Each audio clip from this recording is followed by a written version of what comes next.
RCF. La chute des masques, c'est le titre d'un livre collectif dans lequel ces auteurs s'intéressent aux différentes formes de stigmatisation pour mieux comprendre les processus de discrimination. Pour en parler, nous sommes en compagnie des deux directeurs de l'ouvrage paru aux presses universitaires de Grenoble. Tout d'abord ici en studio, Stéphane Eas, bonjour. Bonjour Arnaud. Vous êtes maître de conférences habilité à diriger des recherches en sciences et techniques des activités physiques et sportives ici à l'université Rennes 2. Vous étiez venu nous voir pour un précédent livre collectif, Les porteurs de stigmates, déjà co-dirigé avec Christophe Dargère, qui cette fois-ci est avec nous par téléphone. Bonjour. Bonjour Arnaud, bonjour Stéphane, bonjour tout le monde. Vous enseignez, Christophe Dargère, la sociologie au centre universitaire rouennais et vous êtes sociologue du travail. Pour débuter cet entretien, j'aimerais l'un et l'autre que vous nous expliquiez la manière dont vous entendez ce mot de stigmatisation qui est au cœur de votre travail. Au début de l'introduction que vous co-signez, vous en parlez comme un acte relié à la conception de l'ordre établi par un groupe. Se distinguer volontairement ou non deviendrait une menace pour ce groupe et notamment pour ceux qui exercent le pouvoir et en produisent les normes. Mais ce mot, il est souvent revenu dans l'actualité, au moins depuis les attentats du mois de janvier 2015. Et on a vu qu'il a changé de forme, on a vu qu'il a changé aussi d'acceptation. Alors peut-être pas le mot stigmatisation, davantage le mot discrimination. Finalement, il est plus toléré ou combattu comme il était avant janvier 2015. Il y a des tolérances à discriminer qui apparaissent dans le discours ces derniers mois. Alors vous, comment vous l'entendez ? On commence peut-être avec vous, Stéphane Eas, parce que vous êtes avec nous.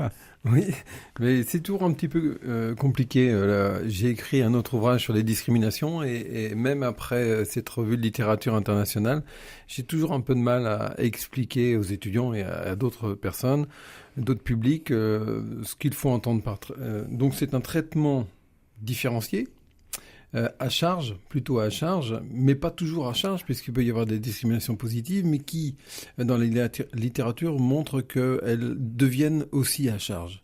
Donc cette discrimination, en fait, c'est vraiment une difficulté alors on peut considérer que c'est une volonté de certaines structures, institutions, qui pourraient discriminer plus ou moins volontairement, plus ou moins manifestement. Donc il faut déjà penser, comme vous l'avez dit, en termes de pouvoir en place. Après, le lien avec la stigmatisation, il est pas facile non plus à articuler. Mais peut-être que Christophe Dargère va pouvoir compléter. Écoutez, déjà quand on s'intéresse à l'étymologie, à l'histoire du mot stigmatisation, on s'aperçoit que en fait stigmate c'est un mot d'origine grecque qui servait à discriminer comme ça, mais d'une manière physique, puisque l'idée était de marquer au fer rouge les esclaves en Grèce. Ensuite, on a les stigmates du Christ qui évoquent la souffrance, que ce soit au bras ou les plaies de la crucifixion, que ce soit à la plaie des mains ou aux pieds. Déjà le terme en lui-même est chargé de symboles qui sont très forts. Et pour le coup, je rejoins tout à fait Stéphane dans le fait que c'est relativement compliqué de parvenir à une définition relativement courte et simple. Moi, le stigmate, la stigmatisation, assez facilement, je pourrais au moins lui donner trois définitions, trois synonymes qui la rejoindraient. On peut parler de désignation, on peut parler d'étiquetage, qui est le fait de pourvoir une étiquette. Les Anglais, on va emprunter cette expression aux Anglais qui utilisaient l'expression labeling theory, qui est donc de catégoriser, d'étiqueter des populations ou des individus. Et puis on a effectivement la discrimination, qui est un mot passe-partout et qui est un mot très utilisé par les politiques, mais qui est beaucoup plus complexe qu'il n'y paraît.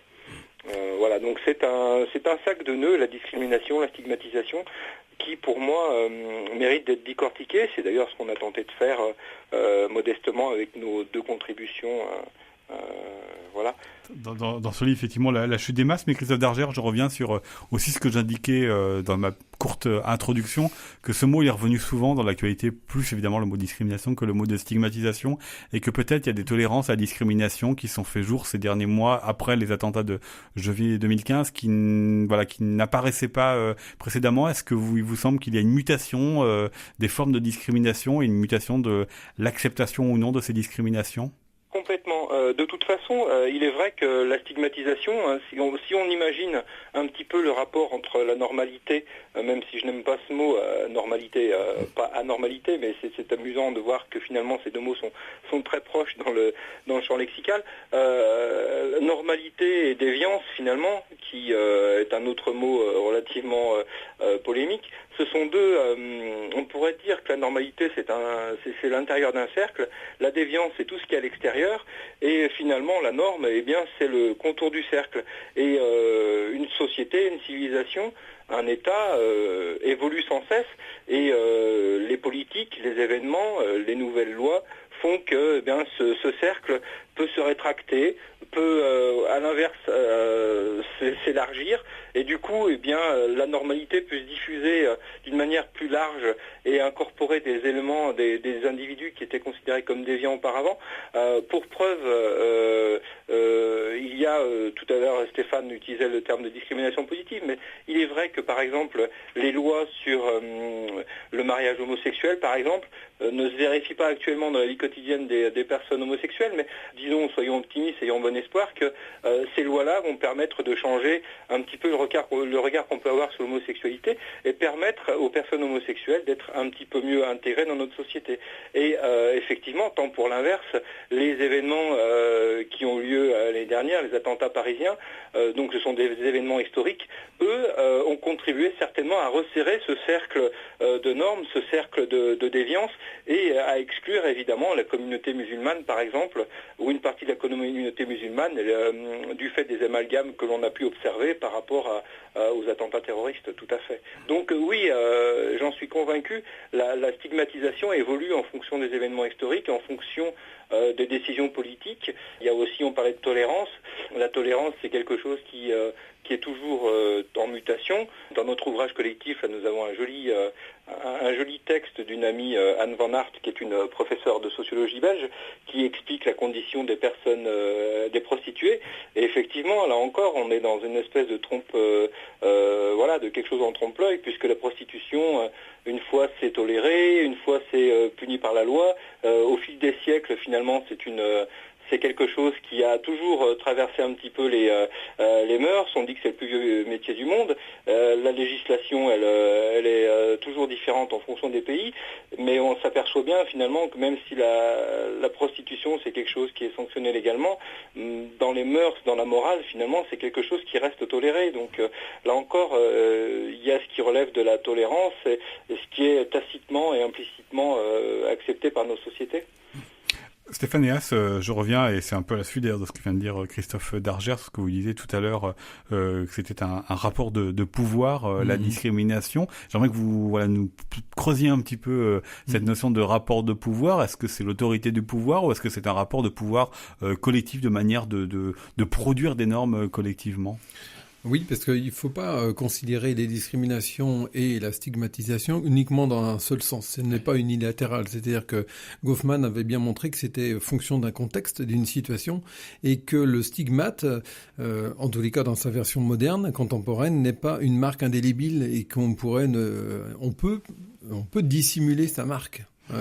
Si on reprend sur la question de l'homosexualité, c'est pas visible, ce n'est pas forcément visible en tous les cas. Certaines personnes homosexuelles revendiquent leur homosexualité par leur look, par leur coupe de cheveux par exemple, qui sont très codés dans certains milieux. Par exemple, je pense au milieu lesbien, mais parfois la visibilité de la marque est en fait, il y a une dissimulation de la visibilité de la marque. Donc, il y a une agentivité, on pourrait dire, il y a une possibilité, une marge de manœuvre de certaines populations.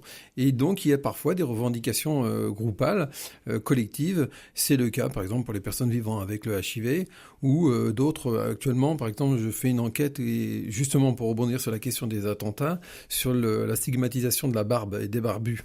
Et bizarrement, alors même qu'il y a des groupes constitués, par exemple sur Facebook, il y a des groupes comme Barbu et Fier, sans faire de la marque pour ce groupe Facebook, ni pour Facebook d'ailleurs, qui rassemblent des milliers de personnes, Et pourtant, très peu de personnes acceptent de répondre à nos questions. C'est-à-dire qu'il y a une sorte de malaise contemporain sur pourquoi il me pose des questions sur cette barbe.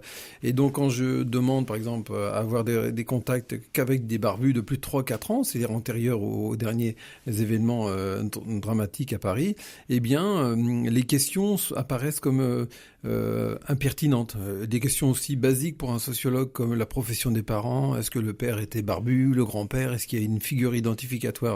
Et donc, ils se mettent en scène, c'est une sorte de paradoxe, ils se mettent en scène sur Instagram, par exemple, avec leur barbe, parfois proche de la nudité, et ils refusent qu'on pose des questions sur la profession des grands-parents. Donc vous voyez, il y a une sorte de difficulté. Effectivement, la stigmatisation, c'est quelque chose de très mouvant, c'est pluriel, et actuellement, porter une barbe, ça peut être une revendication, et ça peut devenir un problème professionnel, par exemple dans le milieu professionnel, ou auprès des enfants ou des grands-parents.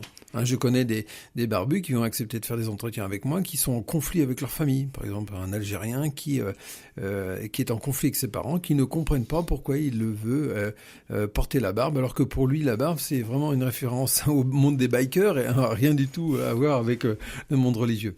Mais le contexte importe beaucoup dans ce cas-là. Nous retrouvons Stéphane Eas et Christophe Dargère demain pour continuer à parler de leur livre « La chute des masques », paru aux presses universitaires de Grenoble. Merci à vous et à demain. Merci à vous et à demain.